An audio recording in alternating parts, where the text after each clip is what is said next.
I'm joined in studio by international affairs analyst Dan Perry, former Europe and Middle East editor for the Associated Press, and Xavier Durousseau, media personality at PragerU. And on Zoom, Dr. Einat Wolf, former Israeli parliament member for the Labour Party. Thank you all for joining me today.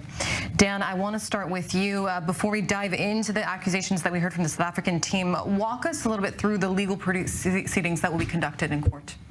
Well, South Africa presented its case today, and interestingly, it not only focused on the genocide charge, which is spurious and inaccurate by the UN's own definition of genocide as outlined in the Genocide Convention of 1948. There is no genocide.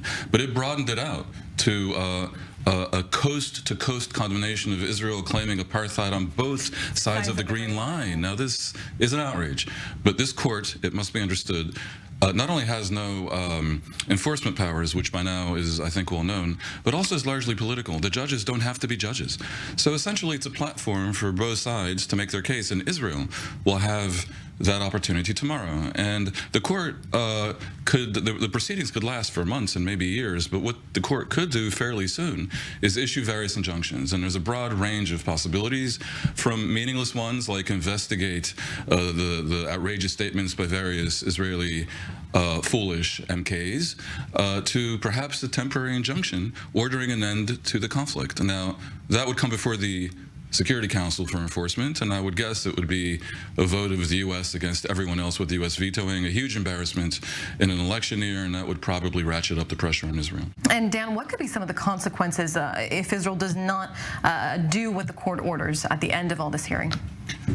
Well, the UN Security Council could impose economic sanctions or even authorize military action against Israel. But of course, the ICJ has rarely done anything interesting that actually held, because there's always going to be a veto at the UN Security Council. So it's largely, as I say, a political forum. I have to remind everyone, in the past year alone, the ICJ ordered Azerbaijan to stop the blockade in Nagorno-Karabakh, and they not only ignored the order, but they ratcheted it up and then attacked, causing a flight of the entire population. Nothing happened to them. The only question is whether a ruling of the court will lead to political action on the part of various countries, and that indeed could be dire, because it would give succor and support and political momentum to anti-Israel forces all over the world. You could find countries not doing business with Israel because the anti-Israel forces within that country, say Austria, would argue that Israel is in violation of an explicit injunction by the ICJ. Tell me a little bit about the efforts the IDF takes to minimize civilian casualties amidst the fighting, despite the complexities of urban warfare, and some of these tactics no other Western army would ever even think about taking upon themselves. Well, look, there's an irony here in that the fundamental thing Israel has done is to try to get the civilian population out of the way. About 1 million people or more from northern Gaza were, in the early days of the conflict, asked to move to southern Gaza, specifically to avoid civilian deaths in northern Gaza. Now, I'm not saying this was some wonderful situation for the people who were displaced, but it was clearly for their own good. Once that happened, then you have the claim of ethnic cleansing, because they're moved from one place to another.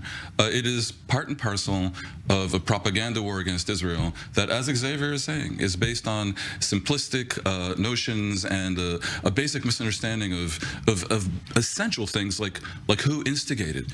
The state of Gaza attacked Israel on October 7th in an unbelievably barbaric way that left it with almost no choice but to go about attempting to remove the source of the evil that attacked it. Now, any country would do this. What Israel does to minimize the civilian casualties is to try to hold fire as much as possible and yet shorten the war. Now, these two things are in opposition. If it really did very little, the war would be longer and politically unsustainable.